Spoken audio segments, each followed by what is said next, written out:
Saya membaca tentang pandangan-pandangan berkaitan dengan dasar pendidikan Bumiputera. Ya, saya bersetuju. Perlu ada dasar pendidikan Bumiputera.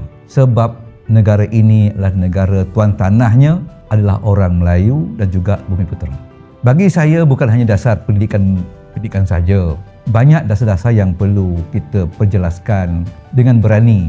Ada dasar yang ada dibuat cukup cantik. Contohnya dasar ekonomi Bumiputera. Putera 35 nama dia.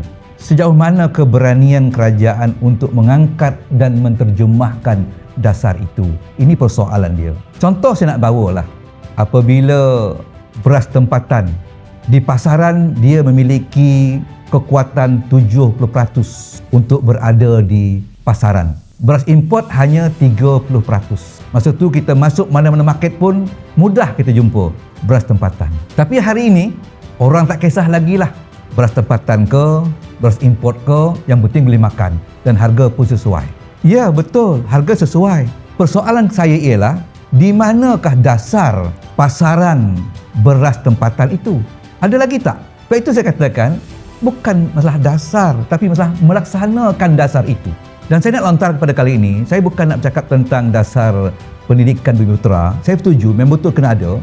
Tapi saya nak lontarkan hari ini ialah banyak lagi dasar-dasar yang mana ianya dasar-dasar ini mestilah ianya membawa ke arah tuju menterjemahkan keistimewaan orang Melayu di Malaysia ini, kerana orang Melayu adalah bangsa tonggak di negara ini, di bumi ini.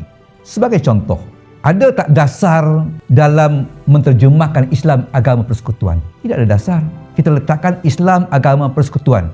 Tapi di mana dasarnya? Sehinggakan semua menteri-menteri buat ikut kehendak dia. Tidak ada langsung di sana bagaimana untuk kita menterjemahkan kementerian-kementerian yang ada itu untuk menterjemahkan Islam sebagai agama persekutuan. Contoh dia, baru-baru ni pesta air.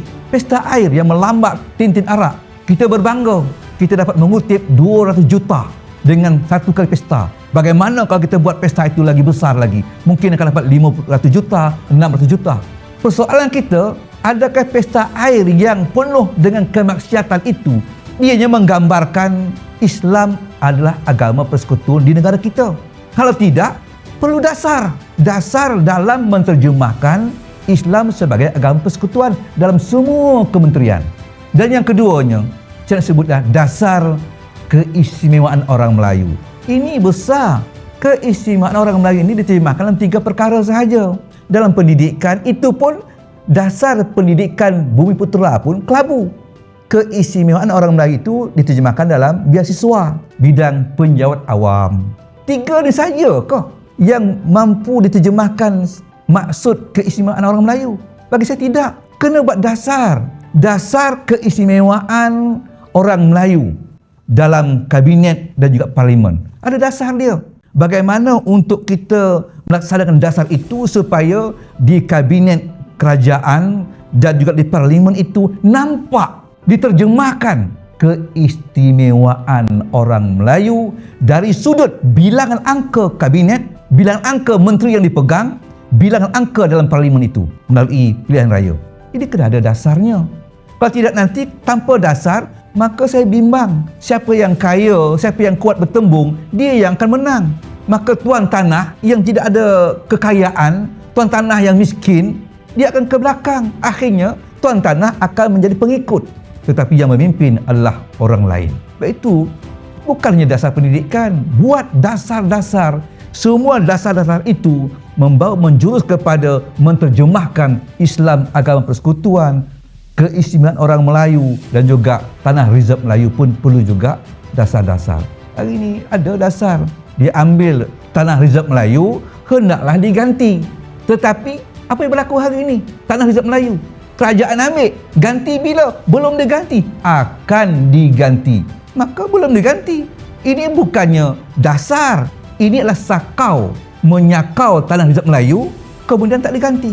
Inilah dia banyak benda yang perlu kita buat pembaharuan-pembaharuan supaya sebuah negara kita ini dipimpin berdasarkan dengan hukum-hukum yang ada. Jangan kita melaungkan negara kita negara hukum, tapi terlaksana kita melanggar hukum. Ini yang saya bimbang. yang saya sering berkata bahawa kita perlu perbetulkan semula balik, bukan sikit-sikit, bukan hanya pada dasar-dasar pendidikan, bahkan semua kementerian-kementerian, bidang-bidang dalam negara kita perlu kita lihat semula balik. Dan semua itu mestilah kita membesarkan kepada satu gambaran bahawa negara kita ini adalah negara Islam. Kenapa? Kerana induk besarnya Islam adalah agama persekutuan. Ini pandang berjasa.